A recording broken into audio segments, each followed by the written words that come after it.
I'm delighted to welcome Rebecca Herbert, Director of Boarding at St Catherine's School today. Nice to see you. Rebecca, I've got a series of questions that I'd love to ask you today. I'd love you to put your boarding house hat on and I suppose step into the shoes of a boarder.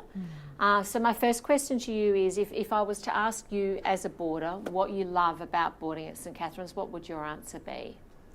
I think that the girls are really happy in boarding at St Catherine's, and probably the thing that they like the most is being with each other, and that, you know, that sense of community and really quite deep friendship that you establish in boarding. They also really benefit from and enjoy being so close to everything, and by that I mean so close to all their activities at school. So having access to the research centre and the music performance studios, the art rooms, for example, but also St Catherine's is located in such an amazing place in Sydney. Indeed. So they have access to Bronte Beach, and Bondi Junction is just up the road. We're very accessible to the CBD of Sydney. Yep.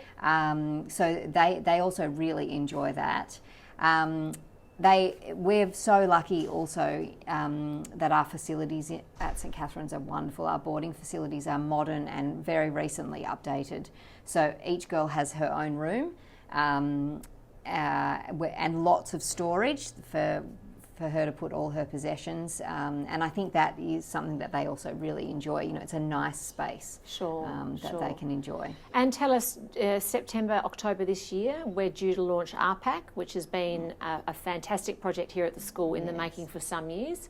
Can you tell us how the boarding girls will possibly benefit from the launch and opening of RPAC? Yeah, of course. So we're all so excited about RPAC opening, and I think that presents a wonderful opportunity for our girls to have everyday access, if they would like, to the swimming pool, to the aquatic centre, and also for the amazing drama and theatre that is a part of the RPAC. And I suppose it's just really about that being right on their doorstep. Yeah, indeed. Yeah, indeed. So tell me, you know, parents are really interested to know how their girls settle into a boarding environment, because of course you come to a new school, whether you come from interstate, overseas or locally, and you have to settle into a school routine, but you obviously have to settle into a boarding house routine as well. So it's a big jump and a big hurdle for some girls. That being said, there are certain things that girls leave with when they finish boarding, having loved certain rituals and certain traditions and things that stay with them that make them an old St Catherine's girl boarder for the rest of their life.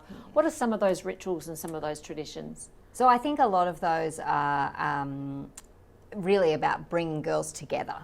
So, for example, the closed weekend at the beginning of every year, so the first weekend of the school year, we go on an excursion. It might be, this year it was to Jamboree, to the water park or theme park. We have team games, a special dinner that everybody votes, on what the food that they would like. So it's events like that through the year, but also events that happen just week to week. So, for example, the weekly boarders meeting where we have the boarder of the week. We draw a raffle for the tidy boarder for the week. Fantastic. We have an interview with a boarder, so we're always working on getting girls to know more about each other and understand more about each other.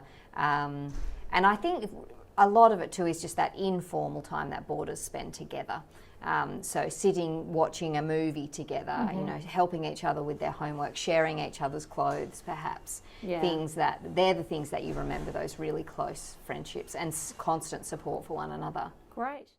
Rebecca, tell me what a weekend looks like for a boarder. Weekends can look like all kinds of different combinations of activities for boarders. So we really want girls to choose things that they would really like to do, and we're really focused on what's most important for each individual girl. So for some girls, that might mean lots of sport. For other girls, it might mean a little bit of sport and more, spending time with their family or their friends. I suppose that the most important thing is that we're flexible. So if a student comes to us and says, I need to go to Bondi Junction, or I need to go to and take photos of the Sydney Opera House. We do our best to make that happen in a way that's safe for them, but also in an accommodating way, so that students can do what they would like to do. So, in other words, what's great about that is there's that certain level of trust, but you're also trying to instill responsibility in the girls to make them good citizens as well, which is That's wonderful. right. Tell me, for some students, becoming a boarder can be an easy transition, and for others it can be difficult. There can be a certain level of homesickness or a difficulty with study, particularly if English is not a first language for a student. What sort of emotional support does the boarding house provide for new students? That's a really good question. So we obviously recognise that boarding is a steep transition for everyone who starts, because they are away from home.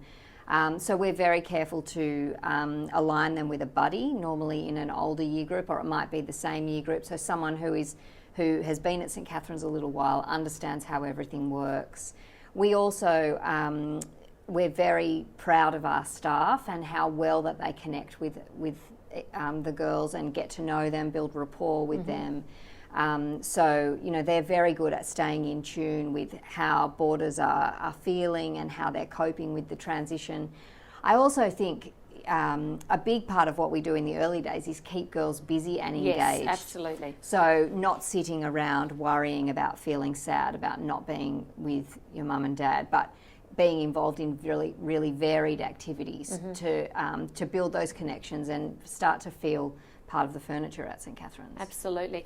And one of the things I like about St Cath's approach as well, when you refer to the boarding house staff and the support mechanisms that we have in place here at the school, we've got a lot of old girls, which is great, and younger old girls who maybe have done their final year last year or the year before.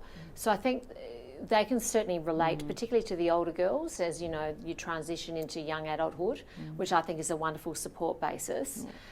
Tell me about the academic support. So whether a girl is struggling or not struggling, if they're wanting some extra work or wanting some support, can they rely on the boarding house for that, as well as their Monday to Friday during school hours teacher? How does that work itself out? So I think that's, again, one of the beauties of boarding, because it is so accessible. You can have access to day school academic staff every night. Monday, Tuesday, Wednesday, Thursday, all the boarders go to prep in the research centre for 2 hours, and that is staffed by teaching staff from the day school, from different faculties. So it might be there are a few maths teachers there on a particular evening, so if a boarder requires extra help with maths, it's accessible. Also, like I said before, just being on site means that it's very easy for the boarders to go to maths clinic, science clinic, English clinic, or organise a time with the teacher to meet up one-on-one. Okay, fantastic. And what about extracurricular activities? So if a student wants to do something after school hours and or on the weekend that is a dedicated class, for example, but not part of the curriculum here at the school, are they able to do that as well? Yes, we would really encourage that, and we're happy. We do all the required checks, make sure that it's legitimate, that it's safe, that there is adequate supervision. But that's absolutely fine. We have boarders participating in club sport, or classes at gyms, Pilates, perhaps up the road at Charing Cross, because that's an area of interest for them. Yes, that's important to foster. Yeah.